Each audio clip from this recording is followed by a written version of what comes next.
Welcome to the PharmaVOICE 100 one-on-one video series with Taryn Groen.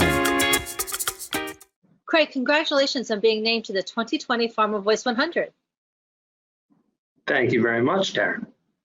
Thank you also for joining us for our one-on-one celebration marathon. It is my pleasure to be here. Thank you so much for having me. So in our virtual new reality, I have a couple of questions for you. First, throughout your career, you have continually saved companies money and time with your sometimes outside the box strategies and ideas. How do you continue to ideate great ideas that lead to success? Good question, Taryn. So first off, I'm sure I've cost companies money and time, so it's probably a payback kind of thing. But I think from an idea perspective, it's a collection of lots of people coming up with all sorts of different facets to those ideas and just kind of trying to get the right ingredients for the right the right output. I haven't done anything alone. It's been people that have been around me that have been incredibly supportive or shown phenomenal leadership.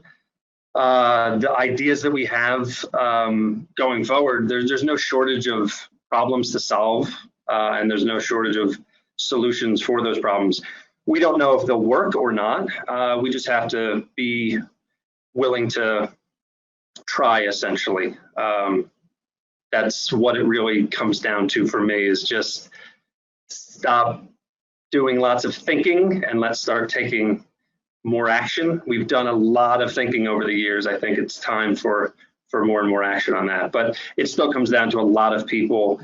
If they don't agree on the idea, that's one thing, but it comes down to a lot of people executing those ideas and finding the right people to execute certain pieces of those ideas. And we tend to have a pretty successful recipe with that. Excellent. So when you go to do that collaboration to actionate your ideas, what are some of the traits you look for in terms of those teams?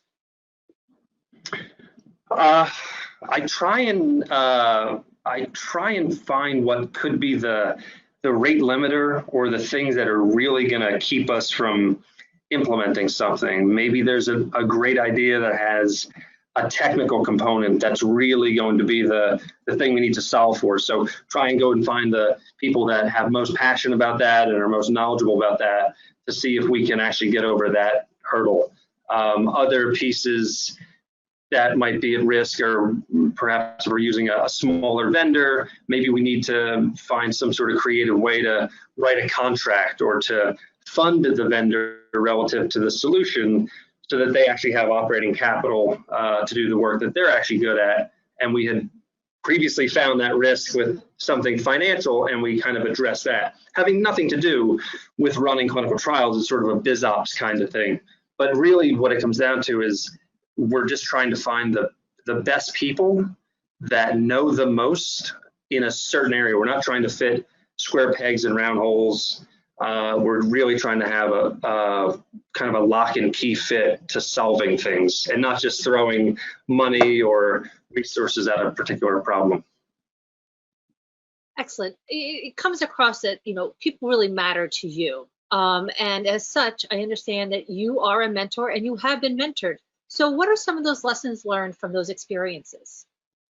Sure. This is an easy one for me. I've had a lot of incredible coworkers and leaders, and a few of those people have been mentors to me, and they've given me opportunities that I ordinarily would not have had. And so I try and pay that forward, especially with people that are either coming out of college or they're making it into the industry at early phase in their pharma career, might be later phase in their life, but basically it's trying to navigate the behemoth of an industry that we have, and often making heads or tails as to how to even remotely be successful, or at least try and be successful. So I just try and pay that forward. Where I failed tons of times is when you try and do everything yourself, or you try and really just try and know everything about a particular solution or a particular thing that you're trying to solve, a particular problem that you're trying to solve. And it's just so much better and so much more valuable and impactful for the actual thing you're trying to solve if you get not only the right people, but you're spending time trying to help people in the way that they want to be helped, relative to that particular work that you're doing, or even relative to essentially anything else. So it's kind of, again, finding the right people, giving people opportunity to do what they are good at or potentially good at, and taking risk that they're worth time and effort and their talent to be used in a particular situation. Excellent. Craig, thanks so much for spending some time with us. We really appreciate your insights. Sure. Thank you so much, Darren. Appreciate it. For more PharmaVoice 100 content, visit www.pharmavoice100.com.